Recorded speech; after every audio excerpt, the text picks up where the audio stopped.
இங்கிலாந்து பிரதமர் Keir ஸ்டார்மரை Ukraine அதிபர் Zelensky சந்தித்தார்.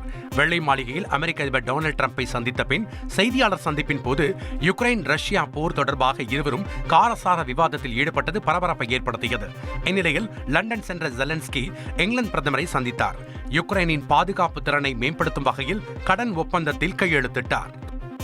போப் பிரான்சிஸ் உடல்நிலை சீராக இருப்பதாக வேட்டிகன் தெரிவித்துள்ளது. 88 வயதாகும் போப் பிரான்சிஸ் ரோம் நகரில் உள்ள மருத்துவமனையில் கடந்த 2 வாரங்களாக சிகிச்சை பெற்று வருகிறார். இந்நிலையில் அவருக்கு புதிதாக சுவாச பிரச்சனை எதுவும் இல்லை என்று தெரிவிக்கப்பட்டுள்ளது. போப் பிரான்சிஸ் காஃபி சாப்பிட்டு உணவை எடுத்துக்கொள்வதாகவும் செய்தித்தாள் படிப்பதாகவும் வேட்டிகன் தரப்பில் தெரிவிக்கப்பட்டுள்ளது.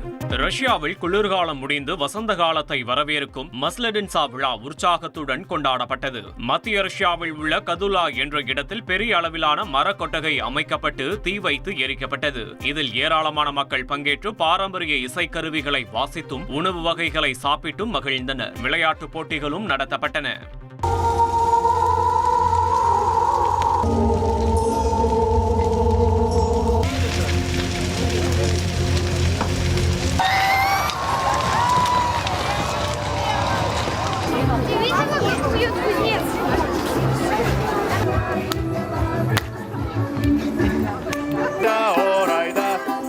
Повторяем. Ора-да-рай-да, ора-да-рай-да.